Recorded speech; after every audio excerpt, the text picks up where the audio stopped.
بسم الله الرحمن الرحیم. محترم ورونو خويندو، نن به خبرې کوو د یو ډېر ښکلي میوې باره کې. هغه دی جی پرسیمن یعنی املوک یا جاپانی پھل ورته وایي.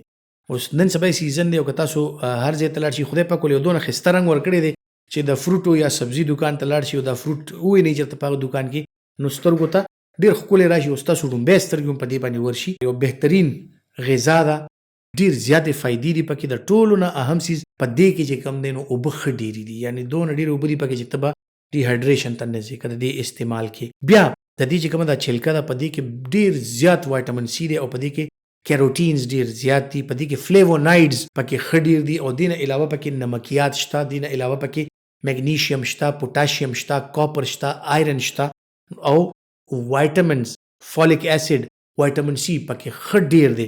نو په دې دومره غونته سیز کې الله تعالی چې دا څومره دنیا را جمع کړې ده، که د دې فایدې درته ووایم نو یقیني طور خوښ خو ستاسو اسم دی د ډېرو خلکو، خو نور به هم خوښ شي او نور به هم د دې استعمال کوي. نو دې کې فایدې څنګه چې تاسو ته ما وویلې، ټول نه اهم خبره پکې دا ده چې ښه ډېرې اوبه دي پکې.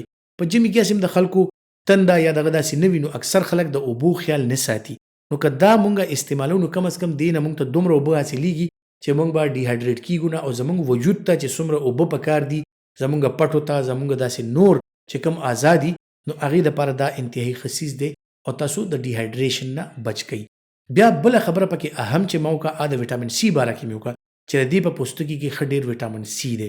نو د نن سبا ورځو کې ویټامین سی که درته میلاویږي، ضروري څیز په دې دی چې هره دویمه ورځ نزله، زکام، د چیني وایرس، د خېټې وایرس، دا مختلف قسم وایرل بیماریانې دي چې کم مونږه بار بار بیماری.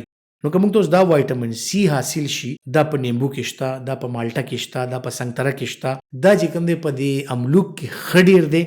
نو که دغه مونږه استعمال کو، زمونږه امیونټي بوسټ اپ شي، مونږه د بیماریانو نه بچو، خصوصا د یخنۍ چې کومې بیماریانې دي، د مرۍ، د سینې، د پوزې، نزله، زکام، دې ټولو څیزونو نه مونږ ډېر حده پورې په دې باندې بچ شو. بیا جناب راځو، ما چې څنګه ذکر وکړو چې دې کې ښه ډېر فلیوونایډز دي، دې کې کیروټینز دي. د فلیوونایډز څه ته وایي؟ فلیوونایډز چې کوم دی دا بنیادي طور زمونږ د دماغ فرش ساتلو دپاره، زمونږ د دماغ الرټ ساتلو دپاره، او زمونږ په دې دماغو کې دا کم کیمیکلز چې راځي لکه سیروټونین او ډوپامین او دا مختلف څیزونه، دې دپاره زبردست څیز دی چې فلیوونایډز مونږ استعمال کوو. چای کې شته، کافي کې شته، په قهوه کې شته دا فلیوونایډز، او په املوک کې خدای پاک قدرتي طور ښه ډېر اچولي دي.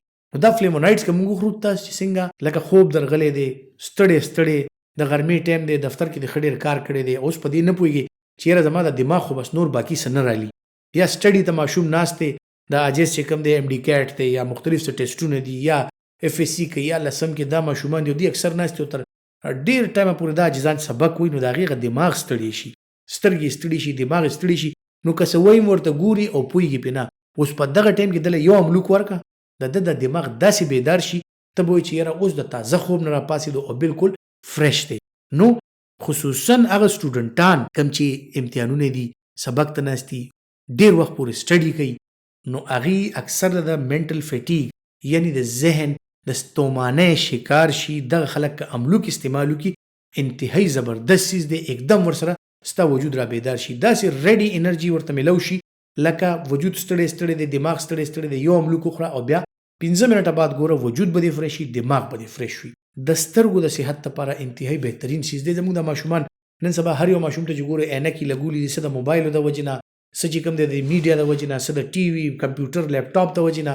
نو دغه ماشومان که دې ته مونږه عادت ورکو چې یاره دی دا فروټس زیات استعمالوي، دا املوک استعمال زیات کړي، نو دا ورته انتهایی فایده مند، نظر به هیڅکله نه کمیږي، الرټ به وي. کم خلک چې دغه د کمزورتیا شکار دي، د یاداشت د کمزورتیا شکار دي، هغې دپاره پکې څنګه چې ما ویل چې دا فلیوونایډز دي، دغه فلیوونایډز چې کوم دی د دماغ الرټ ساتي، فرش ساتي، ستاسو یاداشت ورسره بهترین وي. بیا پکې ډېر زیات فایبر دی.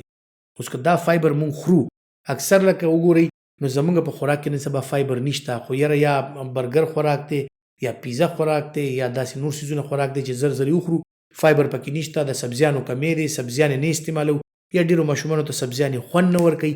نو د هغې والدین اکثر ګیله کوي چې یاره دا ماشوم خو نه سبزي خوري او نه بل داسې څه څیز خوري، بس همدغه برګر یا فاسټ فوډ یا چپس یا دا څیزونه زیات خوري. نو دغه ماشومانو لکه ورکې د املوک ورکې، فایبر پکې ښه ډېر دی، اوبه پکې ښه ډېر دي، نمکیات پکې ښه ډېر دي، دې ته یو مکمل غذا هم ملو شي، فایبر هم پکې راشي.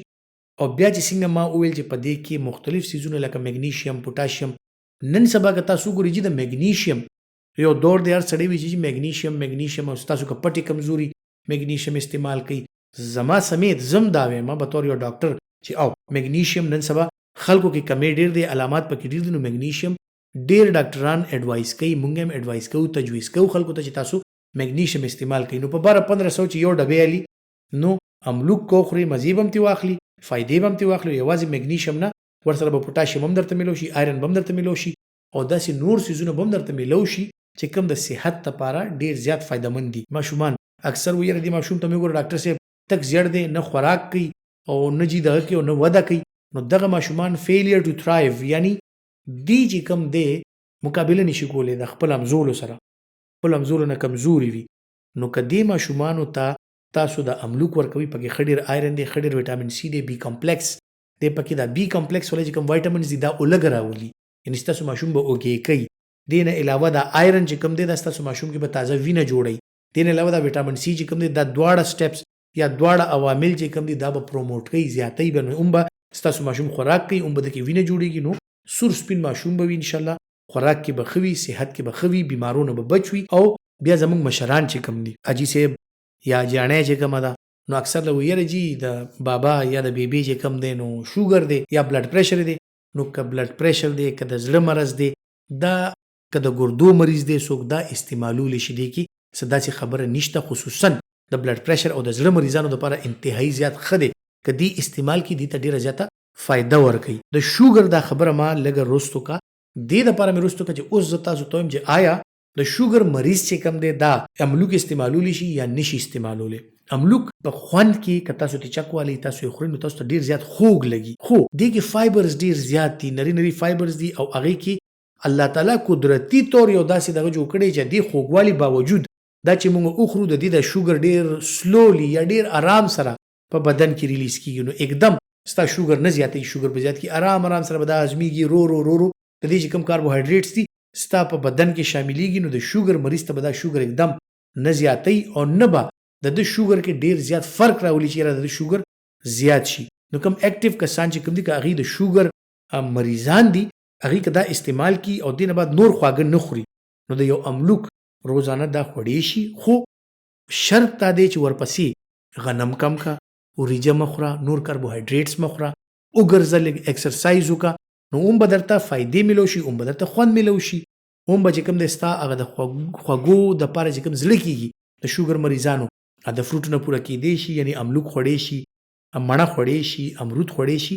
نو کوشش کوئ د شوګر مریضان چې کوم خپل شوګر کنټرول ساتل غواړي، که د فروټو د هغې زړه کېږي نو املوک داسې شی دی چې هغې سره به ستاسو شوګر انشاءالله نه زیاتېږي. او که اعتدال سره یې خورئ. اوس دا نه وي چې د شوګر مریض وي او ناست دي، یاره ډاکټر آصف خو ویل چې بس املوک دې خوري د شوګر مریضان او کښېني او په یو ټایم باندې 2 کیلو املوک وخوري، نو دا ښه خبره نه ده. اعتدال سره که تاسو د املوکو استعمال کوئ او ورپسې ایکسرسایز کوئ او دا درته پتې چې نور داسې څه څیزونه دي چې ما نن املوک وخوړو، ما نن مڼه وخوړه، نو کوم شی داسې چې زه به یې نه خورم، نو زه دې د غنمو روټۍ نه خورم، سبزي به چمچ سره وخورم، یا زه چې کوم دی نو نور داسې خواږه به نه خورم، زه چې کوم دی نو چڼه یا لوبیا یا دال یا سبزي سم چې کور پاخه دي هغه به چمچ سره وخورم چې زما کاربوهایډریټ کنټینټ یا څومره ریکوایرمنټ یا څومره ضرورت چې هغه پوره شوی دی، بس نور به زه د کاربوهایډریټ نه اجتناب کوم، پرهیز به کوم. او هغې نه علاوه ایکسرسایز ډېر ضروري څیز دی د شوګر مریضانو دپاره. نو ایکسرسایز کوئ. نور باقي لوی وړو دپاره بهترین څیز دی څنګه چې مول شوګر بلډ پریشر هر قسم مریض د دې استعمال کولی شي.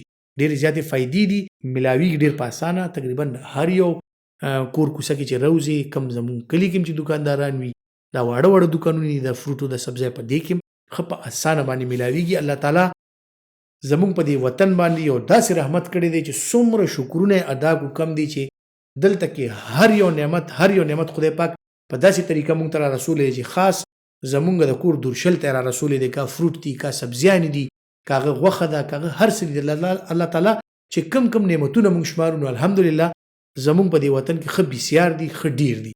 نو کوشش کوئ چې د الله تعالی دا نعمتونه دا استعمال کړئ، دې نه فایدې واخلئ او دې نه خوندونه واخلئ. د الله شکر په هر حال کې ادا کړئ. خپل ډیر خیال ساتئ. الله پامان.